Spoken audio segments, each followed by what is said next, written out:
Hi നമസ്കാരം, എല്ലാവർക്കും പുതിയൊരു വീഡിയോയിലേക്ക് സ്വാഗതം. അങ്ങനെ നിവിൻ പോളി നായകനായിട്ടുള്ള പുതിയ ചിത്രമായ മലയാളി ഫ്രം ഇന്ത്യ ഇന്ന് പോയി കണ്ടു. ലിജോ ജോസ് ആന്റണിയാണ് ചിത്രം സംവിധാനം ചെയ്തിരിക്കുന്നത്. ഷാരീസ് മുഹമ്മദാണ് ചിത്രത്തിന്റെ തിരക്കഥ ഒരുക്കിയിരിക്കുന്നത്. ലിജോ ജോസ് ആന്റണിയുടെ ഒരു പടം എന്ന് പറഞ്ഞാൽ ജനഗണമന, ക്വീൻ, ആ ഒരു ലെവലിൽ പടം എത്തിയില്ലെങ്കിൽ പോലും അത്യാവശ്യം ഒരു പ്രാവശ്യം കണ്ടിരിക്കാവുന്ന ഒരു പടമായിട്ടാണ് എനിക്ക് തോന്നിയത്. നിവിൻ പോളിയുടെ ഈ കുറച്ച് പടങ്ങൾ പൊട്ടി പാളിസായല്ലോ, അതിനെയൊക്കെ അപേക്ഷിച്ച് നോക്കുമ്പോൾ ഇത് ഫാർ ബെറ്റർ ആയിട്ടാണ് എനിക്ക് ഫീൽ ചെയ്തത്. ഇത് നല്ല ഒരു എന്താ പറയുക, നിവിൻ പോളിയുടെ ഒരു കംബാക്ക് എന്ന് പറയുന്നതിനെക്കാട്ടി നല്ല അദ്ദേഹം ഒന്നും പോയിട്ടില്ലോ. പുള്ളി അത്യാവശ്യം നല്ല രീതിയിൽ ചെയ്തു വെച്ചിട്ടുണ്ട്. എന്ന് വെച്ചാൽ ഗംഭീരം എന്നൊന്നും ഞാൻ പറയുന്നില്ല, എന്നാലും അത്യാവശ്യം നല്ല രീതിയിൽ ചെയ്തു വെച്ചിട്ടുണ്ട്. സിനിമയെക്കുറിച്ച് പറയുമ്പോൾ ഇതിൽ ഫസ്റ്റ് ഹാഫ് വരെ നമുക്കൊരു ആക്ഷേപഹാസ്യമായിട്ടുള്ളൊരു സിനിമ പോലെ ഫീൽ ചെയ്യുമായിരുന്നു. ഇതിൽ ധ്യാൻ ശ്രീനിവാസനും നിവിൻ പോളിയും തമ്മിലുള്ള കുറേ കോമഡി സീനുകളൊക്കെ ഉണ്ട്. അത്യാവശ്യം എനിക്ക് കുറച്ച് വെറുപ്പീരായിട്ടാണ് ആ സീനുകളൊക്കെ തോന്നിയത്.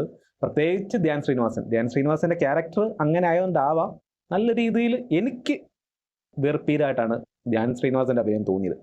ഇപ്പം ക്യാരക്ടർ അങ്ങനെ ആണെങ്കിൽ പോലും കുറച്ച് കൂടുതൽ ഓവറായി പോയി. ഒരു സാധാരണ എന്താ പറയുക, ധ്യാൻ ശ്രീനിവാസന്റെ ഓവറായിട്ട് കണ്ടത് ഇതാണ്. നല്ല രീതിയിൽ ഓവറായിട്ടുണ്ടായിരുന്നു. ഈ വർഷങ്ങൾക്ക് ശേഷം എന്ന സിനിമ ഇറങ്ങിയതിന് മുമ്പാണ് ഈ സിനിമ ഇറങ്ങിയായിരുന്നെങ്കിൽ ധ്യാൻ ശ്രീനിവാസൻ ചിലപ്പം കുറച്ച് വാങ്ങിച്ചു കൂട്ടിയ നെഗറ്റീവ്സ്. പക്ഷെ വർഷങ്ങൾക്ക് ശേഷം വന്നതുകൊണ്ട് ഇതിന് അത്യാവശ്യം പോട്ടെ എന്ന് വിചാരിച്ച് ആൾക്കാർ തള്ളിക്കളയും. പക്ഷെ എനിക്ക് നല്ല രീതിയിൽ ധ്യാൻ ശ്രീനിവാസന്റെ അഭിനയം ഇതിനകത്ത് ഓവറായിട്ടാണ് തോന്നിയത്. നിവിൻ പോളി ആണെങ്കിലും ഫസ്റ്റ് ഹാഫിലെ കുറച്ച് കോമഡി സീനുകളെല്ലാം അത്യാവശ്യം ഇവർ തമ്മിൽ ചേർന്ന് ഇച്ചിരി വെറുപ്പീരായിട്ടാണ് തോന്നിയത്. ചില ഭാഗത്തൊക്കെ നല്ല കോമഡി സീനുകൾ ഉണ്ടായിട്ടുണ്ടായിരുന്നു. ഇതിൽ എടുത്ത് പറയേണ്ട കുറേ അഭിനേതാക്കളുണ്ട്. ആദ്യം ഷൈൻ ടോമിനെ കുറിച്ച് പറയും. ഷൈൻ ടോമി കുറച്ച് ക്യാരക്ടറാണ്, ചെറിയൊരു അതിഥി വേഷം എന്നു പറയാം. പക്ഷെ അത്യാവശ്യം നല്ല രീതിയിൽ പുള്ളി അത് നല്ല കയ്യടി മേടിക്കാവുന്ന ഒരു ക്യാരക്ടറും കുറച്ച് സീനൊക്കെ അതിനകത്ത് നൽകിയിട്ടാണ് പുള്ളി പോയിരിക്കുന്നത്. ഒരു കാമിയോ റോള്.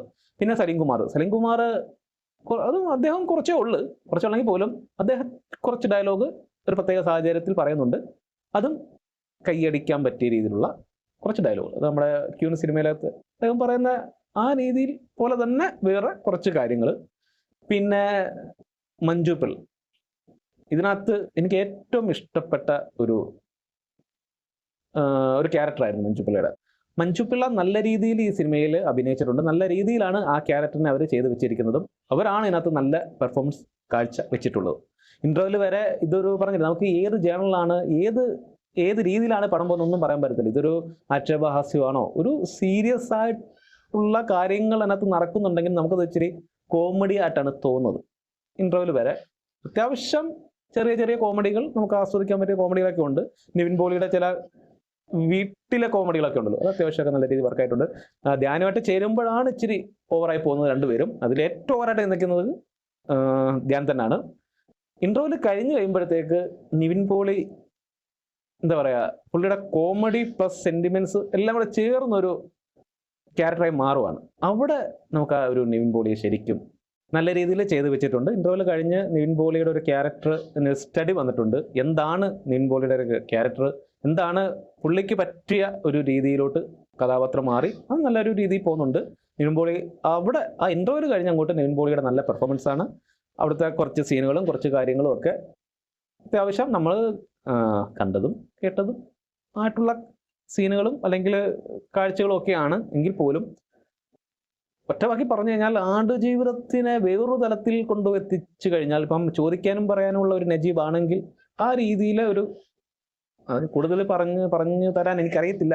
അത് പോയി കണ്ട് നിങ്ങൾ മനസ്സിലാക്കുക. ഇന്റർവ്യൂവിൽ കഴിഞ്ഞുള്ള കുറച്ച് സീനുകൾ അങ്ങനെയൊക്കെ പോയി ഒരു മതം ആയിട്ടൊക്കെ ബന്ധപ്പെട്ടുള്ള കാര്യങ്ങളൊക്കെ നടന്നാണ് ഇങ്ങനെ വരുന്നത്. വലിയ കുഴപ്പമില്ലാതെ ഇങ്ങനെ ആ സീനുകളും പിന്നെ കുറച്ച് സെന്റിമെന്റ്സ് കാര്യങ്ങളൊക്കെ ആയിട്ട് ഇങ്ങനെ നല്ല രീതിയിൽ അവസാനിപ്പിച്ചിട്ടുണ്ട്.